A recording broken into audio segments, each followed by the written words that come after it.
Good morning. हम dynamics पढ़ रहे थे और डायनामिक्स में हमने क्वेश्चन स्टार्ट कर रखे थे।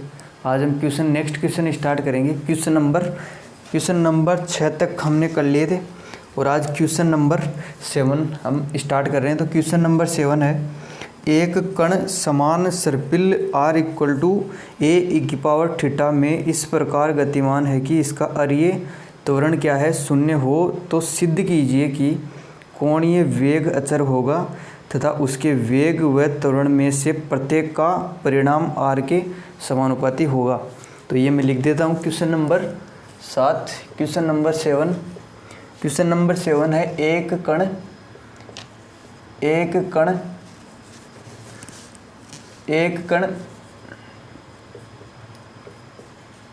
कण समान कोणिक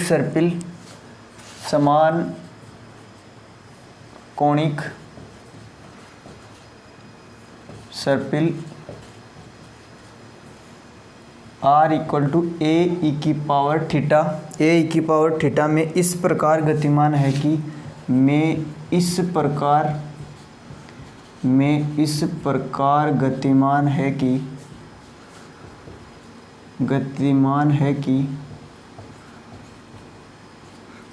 गतिमान है कि इसका अरीय त्वरण क्या होगा, शून्य हो। इस प्रकार गतिमान है कि इसका अरीय त्वरण क्या हो, शून्य हो।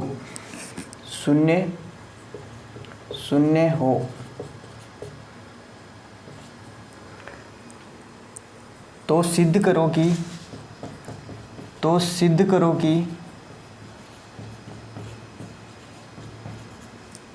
करो कि कोणीय वेग अचर होगा। सिद्ध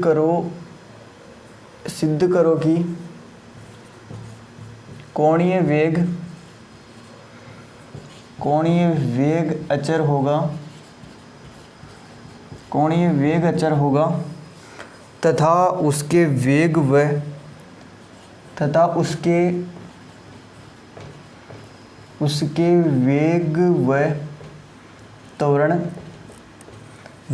त्वरण में से प्रत्येक का परिणाम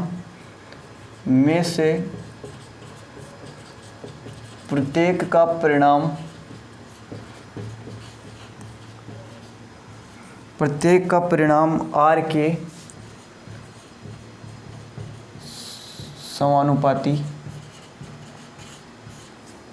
समानुपाती होगा।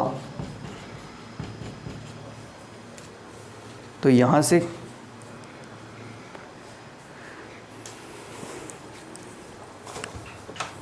से दे क्या रखा है कि एक कण दे रखा है और बोल रखा है कि समान कोणिक सर्पिल का मतलब कोण क्या है, उसके समान है। जो सर्पिल बन रहा है उसके कोण के क्या है, कोण समान है।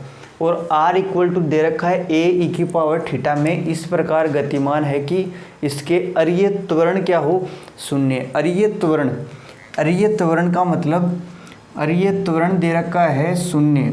अरीय त्वरण दे रखा है शून्य। और r equal to a e⁻θ में इस प्रकार गतिमान है कि अरीय त्वरण इक्वल टू 0 शून्य है। तो सिद्ध करो कि कोणीय वेग, पहले यहाँ तक सिद्ध करते हैं कि सिद्ध करो कि कोणीय वेग क्या होगा, अचर होगा। कोणीय वेग क्या होता है, कोणीय वेग होता है थीटा डॉट। कोणीय वेग थीटा डॉट, थीटा का t के सापेक्ष अवकलन करेंगे तो क्या आएगा, कोणीय वेग। अब इस थीटा को क्या लिख सकते हैं, थीटा इस डॉट का मतलब इसके सामने आएगा d/dt। तो d/dt और ये क्या है थीटा, तो थीटा डॉट को क्या लिख सकते हैं, dθ/dt। तो यहाँ से dθ/dt क्या दे रखा हो, अचर हो। अचर होने का मतलब ये हुआ कि थीटा डॉट जो है, थीटा डॉट का मतलब कोणीय वेग अचर हो। कोई राशि अचर कब होती है, कोई भी राशि अचर तभी होगी जब उसका अवकलन हम करें, टाइम के रिस्पेक्ट में, तो वो क्या आ जाए, 0 आ जाए। क्योंकि ये क्या है, कोणीय वेग, और कोणीय वेग का किसके सापेक्ष करते हैं, टाइम के सापेक्ष।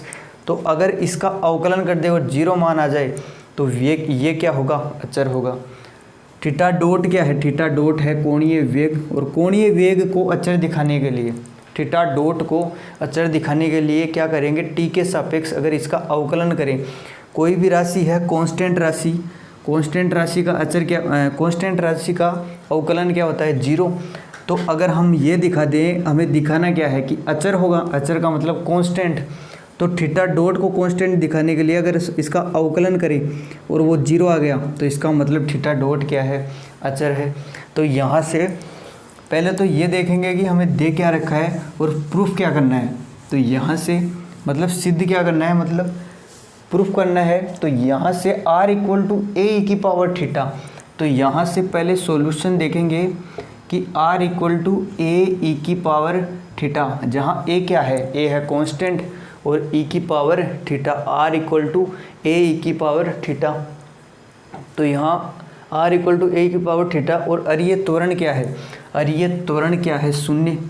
तो अरीय त्वरण दे रखा है, अरीय त्वरण = शून्य। इस प्रकार गतिमान है कि अरीय त्वरण शून्य हो, अरीय त्वरण = 0। अब अरीय त्वरण का फॉर्मूला, अरीय त्वरण का फॉर्मूला होता है r double dot minus r theta dot का स्क्वायर = 0।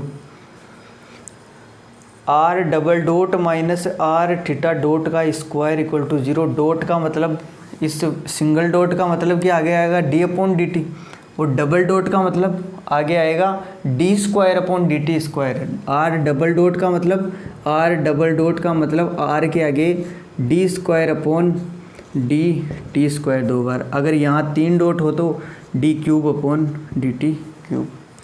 तो यहाँ से हमें प्रूफ क्या करना है कि कोणीय वेग अचर होगा। तो कोणीय वेग अचर के लिए यहाँ कोणीय वेग हम मान लेते हैं, कोणीय वेग, और कोणीय वेग क्या होता है, थीटा डॉट। थीटा डॉट को हमने मान लिया कि ओमेगा है, कोणीय वेग को फिजिक्स में मानते हैं ओमेगा, तो यहाँ मान लिया कि कोणीय वेग क्या है, थीटा डॉट क्या है, ओमेगा। तो यहाँ से r = दे रखा है a की पावर थीटा, और कोणीय वेग ओमेगा को 0 दिखाना है, और हमें दे रखा है कि उसका त्वरण क्या है, त्वरण शून्य है। अब यहाँ से कि अगर कोई कण, उदाहरण के तौर पे कि कोई कण यहाँ इसमें जा रहा है, इस सर्किल में जा रहा है, और अगर उसका त्वरण शून्य हो, यहाँ दे रखा है ना त्वरण शून्य, तो त्वरण शून्य होने का मतलब त्वरण क्या है, वेग में परिवर्तन की दर। त्वरण क्या है, वेग में परिवर्तन की दर का मतलब समय, तो मतलब वेग में परिवर्तन और बटा समय। बोल रहा है कि त्वरण क्या है, त्वरण शून्य है, बोल रहा है त्वरण शून्य, तो त्वरण शून्य का मतलब वेग में परिवर्तन और बटा समय। अब ये समय इससे गुणा होगा 0 से, तो 0, तो यहाँ 0 = वेग में परिवर्तन,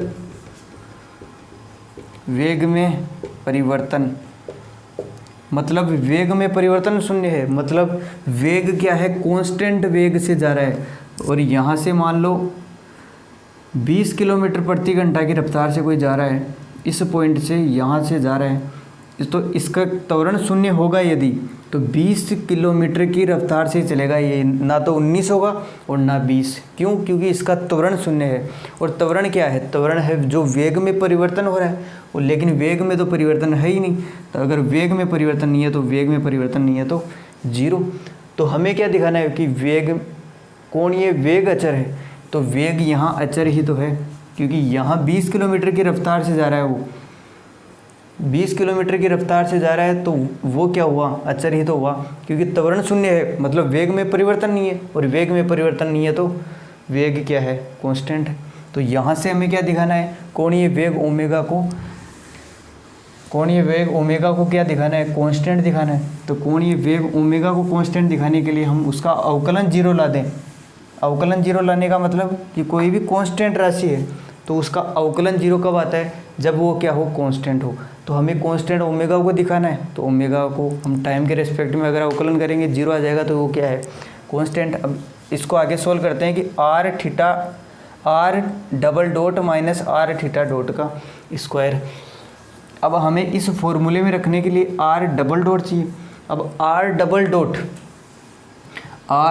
डॉट के लिए हमें आर का मालूम होना चाहिए, और आर दे रखा है are equal to A E की पावर थीटा।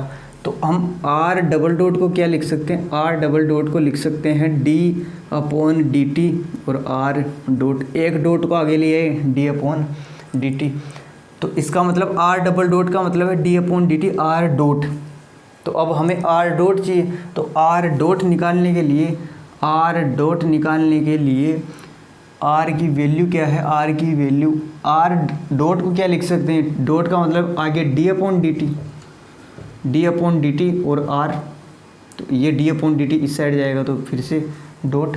अब यहाँ क्या आर का मान रखेंगे, आर का मान क्या है, आर का मान है ए ई की पावर थीटा, तो आर का मान रखेंगे ए ई की पावर थीटा। तो यहाँ से D upon D T A E की पावर थीटा, आर डॉट का मान निकाल रहे हैं एक बार, तो R dot equal to D upon D T. Time के रेस्पेक्ट में कर रहे हैं तो ए तो क्या है कांस्टेंट, और ई की पावर थीटा का क्या होता है हमेशा ई की पावर थीटा, लेकिन अब थीटा का भी करना पड़ेगा। थीटा का करेंगे तो थीटा का क्या आएगा, थीटा डॉट, क्योंकि टाइम के रेस्पेक्ट में कर रहे हैं थीटा का, तो डॉट का मतलब आगे आएगा डी अपॉन डी टी। तो यहाँ से are dot equal to A E की पावर थीटा और थीटा डॉट। अब यहाँ से हमें क्या निकालना है, आर डबल डॉट निकालने के लिए हम आर डॉट की वैल्यू रखेंगे, और आर डॉट की वैल्यू यहाँ से, तो आर डबल डॉट की वैल्यू निकालने के लिए डी अपॉन डी टी और आर डॉट का मान है ए ई की पावर थीटा और थीटा डॉट। अब यहाँ इसको अवकलन करें तो आर डबल डॉट और ए तो क्या है कांस्टेंट, और D upon D T E की पावर थीटा और डॉट थीटा डॉट। इस डॉट का मतलब गुणा और इस डॉट का मतलब डी अपॉन डी टी आएगा आगे। अब वेरिएबल ये भी और ये वेरिएबल ये भी क्या करना है अवकलन, तो u इंटू वी से होगा इसका अवकलन, u इंटू वी से करें तो एक बार u का कर दो और v को छोड़ दो, प्लस एक बार v का कर दो और u को छोड़ दो, तो यहाँ r double dot equal to a D upon D T, U into V से करेंगे तो एक बार ई की पावर थीटा को क्या मान लेते हैं, यू मान लेते हैं, और इस थीटा डॉट को क्या मान लेते हैं, वी। मतलब पहले को मान लिया कांस्टेंट, तो ई की पावर थीटा डॉट को कांस्टेंट मान लिया, और आर डॉट का कर रहे हैं अब की बार, तो आर डॉट का करेंगे तो सॉरी थीटा डॉट का कर रहे हैं, तो थीटा डॉट का कर रहे हैं तो एक बार डॉट तो यहाँ 1 है तो यहाँ है 2, तो यहाँ 2 बार, और प्लस पहले किसका किया था, थीटा डॉट का किया था, और ई की पावर थीटा को कांस्टेंट माना। इस बार क्या करेंगे, थीटा डॉट को तो मान लिया कांस्टेंट, और ई की पावर थीटा का करेंगे तो ई की पावर थीटा का करेंगे तो ई की पावर थीटा और फिर थीटा का, तो थीटा का क्या होगा, थीटा डॉट और कोष्टक बंद यू इंटू वी से, और यहाँ फिर R double dot equal to A E की पावर थीटा डबल डॉट और प्लस, अब यहाँ थीटा डॉट और यहाँ थीटा डॉट गुणा में, तो थीटा डॉट का स्क्वायर थीटा डॉट का स्क्वायर और ई की पावर थीटा। अब यहाँ से R double dot equal to A को अंदर गुणा कर रहे हैं, ए को अंदर गुणा किया तो ए ई की पावर थीटा और थीटा डबल डॉट और प्लस थीटा ए को गुणा किया तो ए ई की पावर थीटा और थीटा डॉट का स्क्वायर। तो आर डबल डॉट का मान आ गया, माइनस आर का मान दे रखा है यहाँ, और थीटा डॉट को क्या मान लिया हमने, ओमेगा मान लिया, या थीटा डॉट की जगह एक बार थीटा डॉट रहने दो, तो यहाँ थीटा डॉट का मान थीटा डॉट और इक्वल टू 0। तो अब आर डबल डॉट का मान रखेंगे यहाँ से, आर डबल डॉट का मान है, यहाँ आर डबल डॉट का मान रख रहे हैं ए की पावर थीटा डबल डॉट और प्लस ए ई की पावर थीटा और थीटा डॉट का स्क्वायर और माइनस आर का मान ए ई की पावर थीटा तो थीटा डॉट स्क्वायर की जगह थीटा डॉट स्क्वायर और इक्वल टू 0। यहाँ क्या किया, आर डबल डॉट का मान यहाँ से रखा, आर डबल डॉट का मान और बाकी वैसा का वैसा, और आर का मान यहाँ रखा। अब यहाँ प्लस ए ई की पावर थीटा और थीटा डॉट का स्क्वायर और माइनस ए ई की पावर थीटा थीटा डॉट का स्क्वायर, तो यहाँ ये और ये क्या कैंसिल, तो यहाँ से बचा ए ई की पावर थीटा और theta double dot equal to 0। फिर यहाँ ए ई की पावर थीटा, ए ई की पावर थीटा क्या है आर, तो आर, और अगर मैं एक डॉट को आगे लाऊं डी अपॉन डी टी और थीटा डॉट, क्योंकि यहाँ डबल डॉट तो एक डॉट को मैं आगे ले आया तो डी अपॉन डी टी और थीटा डॉट और इक्वल टू 0। अब यहाँ एक आर है और यहाँ एक D upon D T theta dot है, दोनों का मल्टीप्लाई 0 है। अगर कोई x और y वेरिएबल है और उनका गुणा 0 आ रहा है, तो इसका मतलब ये है 0 कब आ सकता है, 0 तभी आएगा या तो x 0 हो और या y 0 हो, या तो x 0 है उनमें और या y 0 है, तो या तो यहाँ r 0 है और यहाँ या तो r 0 है या D upon D T theta dot equal to 0 है। तो यहाँ से क्या करेंगे, यहाँ r तो 0 हो नहीं सकता, r 0 क्यों नहीं हो सकता, क्योंकि सर्पिल दे रखा है, मतलब वो तो क्या है कोई ना कोई पथ है, तो यहाँ r तो 0 नहीं है, तो फिर 0 क्या है डी अपॉन डी टी और थीटा डॉट इक्वल टू क्या है 0। अब थीटा डॉट क्या है, थीटा डॉट हमने माना ओमेगा, तो यहाँ से फिर हम लिख सकते हैं इसके आगे, यहाँ से हम लिख सकते हैं कि डी अपॉन डी टी और ओमेगा इक्वल टू 0। मतलब कोणीय वेग क्या है ओमेगा, कोणीय वेग ओमेगा का अवकलन क्या आ रहा है 0। अब किसी भी राशि का अगर अवकलन करें और 0 आ रहा है, इसका मतलब वो क्या है कांस्टेंट, क्योंकि कांस्टेंट का अवकलन हमेशा 0। तो यहाँ ओमेगा क्या है, ओमेगा इक्वल टू कांस्टेंट यानी अचर, तो ओमेगा क्या है अचर है, और प्रूफ क्या करना था, ये कोणीय वेग क्या है अचर और कोणीय वेग क्या है ओमेगा, ओमेगा क्या है थीटा डॉट, तो वो क्या दिखा दिया ओमेगा कांस्टेंट दिखा दिया। वही हमने प्रूफ किया था, किया क्या कि r इक्वल टू ई की पावर थीटा, ए ई की पावर थीटा दे रखा है और अरीय त्वरण इक्वल टू 0 दे रखा है। अरीय त्वरण का फॉर्मूला लगाया और r थीटा डबल डॉट का मान निकाला और इसका मान यहाँ रखा, इसका मान आगे रख के इसको सोल्व किया, तो यहाँ से क्या आया कांस्टेंट आया। वो तो आना ही था, क्योंकि त्वरण अगर शून्य है, त्वरण शून्य का मतलब वेग में परिवर्तन नहीं है, और वेग में परिवर्तन नहीं होने का मतलब कि वेग में परिवर्तन ही नहीं है, मतलब वेग क्या है कांस्टेंट है। तो वेग कांस्टेंट है, तो प्रूफ क्या करना है हमें, वेग कांस्टेंट, तो वो तो आएगा ही। तो यहाँ तक देखो, और फिर तथा उसके वेग तथा त्वरण में से प्रत्येक का परिणाम r के समानुपाती होता है, प्रत्येक का परिणाम r के समानुपाती होता है। तो इसके आगे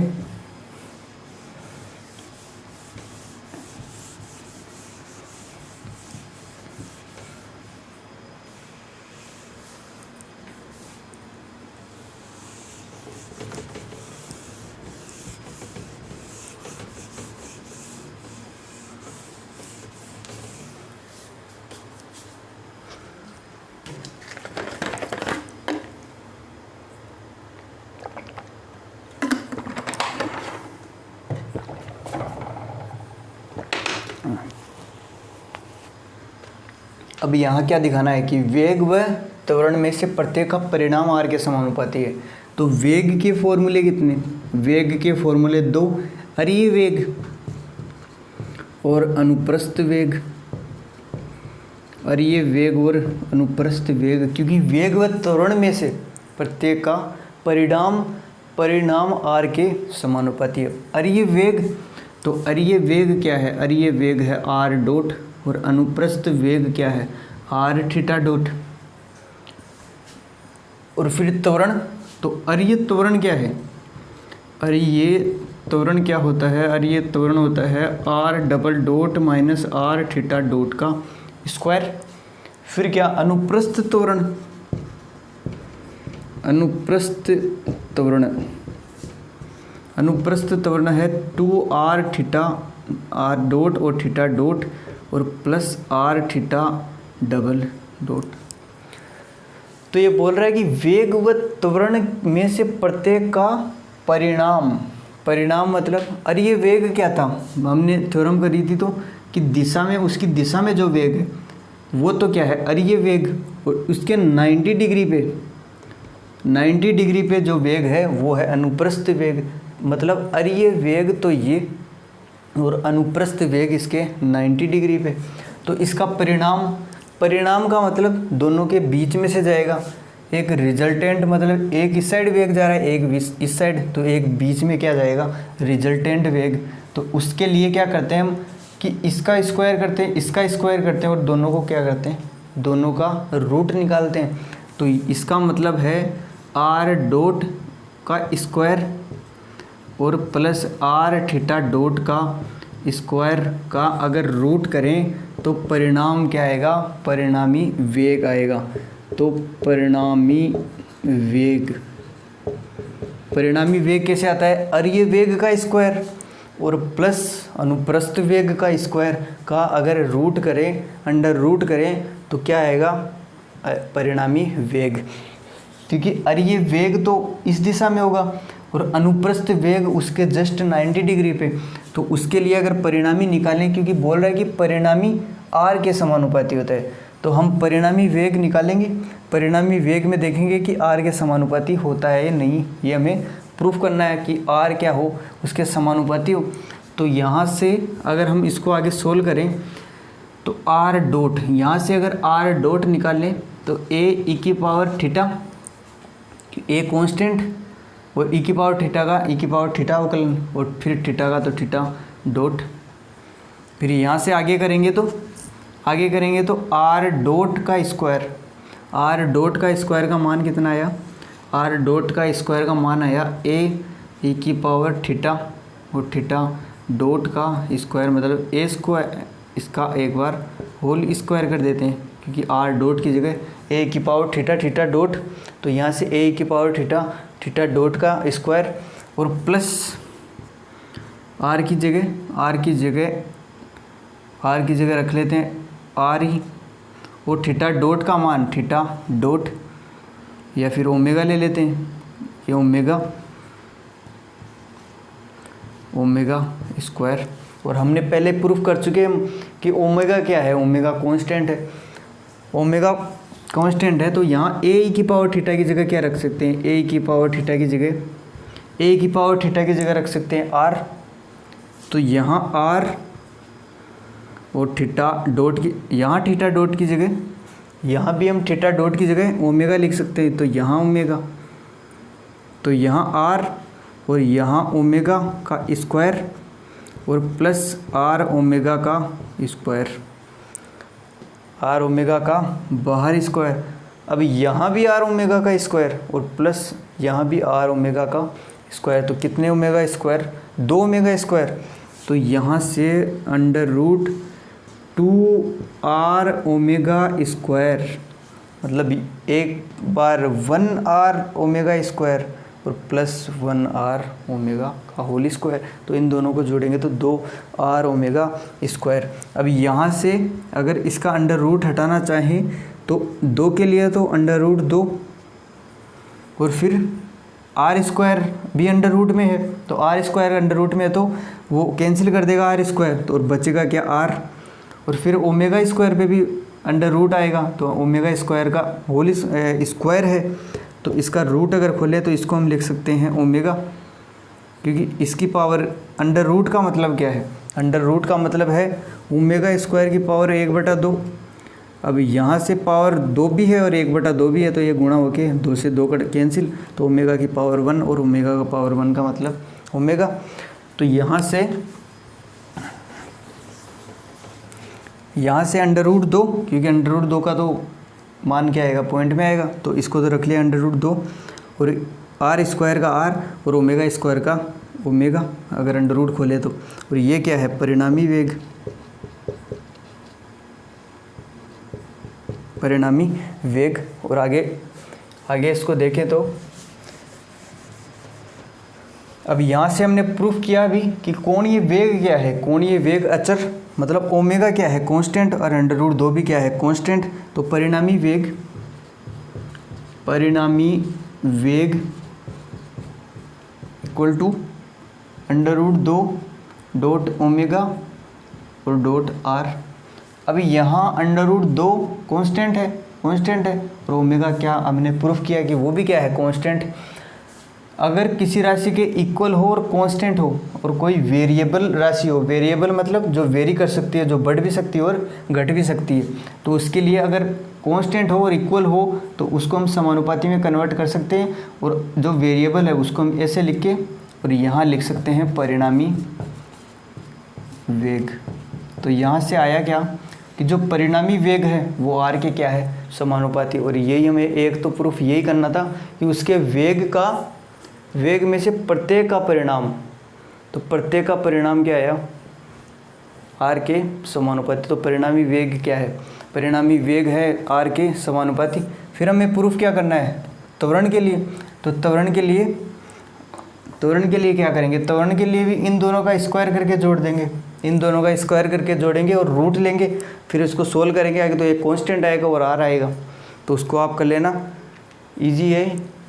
ठीक है, फिर कैसे करोगे, इसका स्क्वायर करोगे पूरे का और इसका स्क्वायर, दोनों को जोड़ोगे और अंडर रूट करोगे और फिर आगे सोल्व करते लाओगे। फिर एक कांस्टेंट आएगा आगे और आर आएगा, तो आर इक्वल टू आएगा और आर आएगा, तो आर आएगा और इक्वल टू आएगा और एक कांस्टेंट आएगा, तो उसको हटा के समानुपाती लगा सकते हैं और जो वेरिएबल है आर उसको लिख देंगे। तो उसमें परिणामी वेग क्या होगा कांस्टेंट होगा। ठीक है, फिर आप कर लेना। Tata bye bye see you.